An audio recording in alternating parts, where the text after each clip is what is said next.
अक्सर ऐसा होता है ना कि हमें बचत और सुरक्षा के बीच किसी एक को चुनना पड़ता है। आज हम LIC के नए जीवन लाभ प्लान पर बात करने वाले हैं। एक ऐसा प्लान जो दावा करता है कि ये दोनों चीजें एक साथ दे सकता है। हम में से कई लोग इस दुविधा का सामना करते हैं कि भाई अपनी सेविंग्स को ग्रो करें या फिर परिवार के लिए एक सेफ्टी नेट तैयार करें। लेकिन सोचिए, क्या हो अगर चुनना ही ना पड़े? क्या हो अगर कोई ऐसा एक ही इन्वेस्टमेंट हो जो दोनों काम कर दे? तो यहीं पर एंट्री होती है LIC के नए जीवन लाभ प्लान की, प्लान नंबर 736। ये एक ऐसा यूनिक सोल्यूशन है जो न सिर्फ आपकी सेविंग्स को बढ़ाता है बल्कि साथ में लाइफ इंश्योरेंस भी देता है। और हाँ, ये 1 अक्टूबर 2024 से अवेलेबल है। पुराने प्लान को ही अपडेट करके इसे लाया गया है। तो सवाल ये है कि आखिर ये प्लान काम कैसे करता है? चलिए इसकी एकदम बेसिक बातों को समझते हैं और देखते हैं कि ये किसके लिए सही फिट हो सकता है।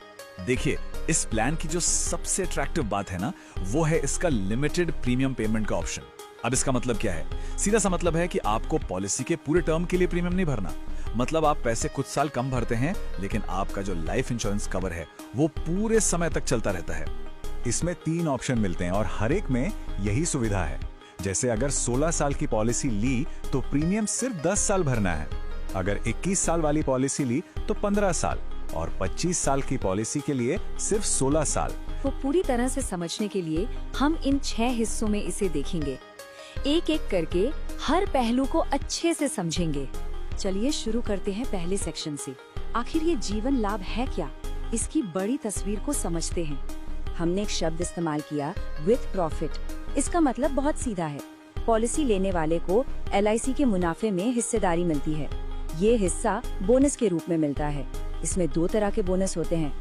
एक जो पॉलिसी के दौरान धीरे धीरे जमा होता है और दूसरा एक तरह का स्पेशल बोनस है जो पॉलिसी पूरी होने पर मिल सकता है। आगे बढ़ते हैं सेक्शन 2 पर। अपना प्लान कैसे चुने? मतलब जब कोई ये पॉलिसी लेता है तो उसे क्या क्या तय करना होता है। और यहीं पर इस प्लान की सबसे खास बात सामने आती है। आप देखिए, यहाँ पॉलिसी जितने साल की है, प्रीमियम उससे कम साल भरना होता है। जैसे अगर 25 साल का कवर चाहिए तो प्रीमियम सिर्फ 16 साल ही देना होगा। तो सबसे बड़ी बात यही निकल कर आती है कि प्रीमियम भरने से काफी पहले ही छुट्टी मिल जाती है, पर जो सुरक्षा का कवर है वो पूरे पॉलिसी टर्म तक बना रहता है। अच्छा, तो ये प्लान ले कौन सकता है? कम से कम 8 साल की उम्र होनी चाहिए और ज्यादा से ज्यादा उम्र इस बात पर निर्भर करती है कि कितने साल की पॉलिसी ली जा रही है। इसमें कम से कम 2 लाख रुपए का बीमा लेना जरूरी है। अधिकतम की वैसे तो कोई सीमा नहीं है, वो इनकम पर निर्भर करता है। अब आते हैं उस सवाल पर जो सबके मन में होता है। सेक्शन 3, मैच्योरिटी भुगतान, यानी जब पॉलिसी पूरी हो जाएगी तो हाथ में क्या आएगा?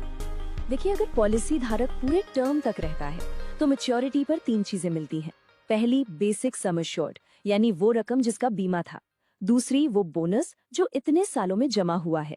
और तीसरी, एक फाइनल बोनस अगर उस साल LIC उसे घोषित करती है तो। बचत की बात तो हो गई, अब बात करते हैं सुरक्षा की। सेक्शन 4, सुरक्षा कवच। मतलब भगवान न करे, लेकिन अगर पॉलिसी के दौरान कुछ हो जाता है तो परिवार को क्या मिलता है? अगर पॉलिसी के दौरान पॉलिसी धारक के साथ कोई अनहोनी हो जाती है तो नॉमिनी को डेथ बेनिफिट मिलता है और ये रकम 3 तरह से कैलकुलेट की जाती है और इनमें से जो भी सबसे ज्यादा होती है वही नॉमिनी को दी जाती है। ये नियम इसलिए है ताकि परिवार को हर हाल में एक मजबूत आर्थिक सहारा मिल सके। चलिए, अब तक जो भी हमने समझा है उसे एक असली उदाहरण से देखते हैं। इससे सारी बातें एकदम साफ हो जाएंगी। तो पेश है सेक्शन 5, एक उदाहरण। तो मान लेते हैं कि 30 साल के व्यक्ति हैं श्री सोनू। वो 2 लाख रुपए के सम एश्योर्ड के साथ 25 साल वाला जीवन लाभ प्लान लेते हैं। तो सोनू जी की यात्रा कुछ ऐसी होगी। वो सिर्फ 16 साल तक प्रीमियम भरेंगे, फिर अगले 9 साल उन्हें कोई प्रीमियम नहीं भरना, पर उनका बीमा कवर जारी रहेगा और फिर 25 साल पूरे होने पर उन्हें पूरी मैच्योरिटी का पैसा मिल जाएगा। तो इन 16 सालों में सोनू जी ने कुल मिलाकर लगभग 1,49,450 रुपए का निवेश किया। अब देखते हैं कि इस निवेश के बदले में उन्हें मिलता क्या है। तो जो मैच्योरिटी की रकम बनेगी वो कुछ इस तरह होगी। इसमें 2 लाख रुपए का तो मूल बीमा है, फिर बोनस के तौर पर लगभग 2,35,000 रुपए जुड़ेंगे और फाइनल एडिशनल बोनस के रूप में करीब 90,000 रुपए और मिलेंगे। तो इन सब को जब हम जोड़ते हैं तो 25 साल के बाद सोनू जी को जो अनुमानित रकम मिलेगी वो है 5,25,000 रुपए।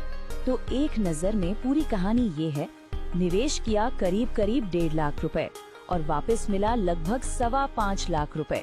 और सबसे अच्छी बात ये है कि ये जो मेच्योरिटी की रकम है ये इनकम टैक्स के सेक्शन 1010D के तहत पूरी तरह से टैक्स फ्री होती है। चलिए अब अपने आखिरी सेक्शन पर आते हैं और देखते हैं कि इस प्लान के साथ और कौन से फायदे जुड़े हुए हैं। तो सेक्शन 6, अन्य प्रमुख विशेषताएं। इस प्लान में कुछ और भी अच्छी सुविधाएं हैं, जैसे अगर कभी जरूरत पड़े तो 2 साल बाद पॉलिसी पर लोन भी ले सकते हैं। टैक्स बचाने में तो मदद मिलती ही है और अगर चाहें तो एक्सीडेंटल कवर जैसे राइडर्स जोड़कर सुरक्षा को और भी मजबूत कर सकते हैं।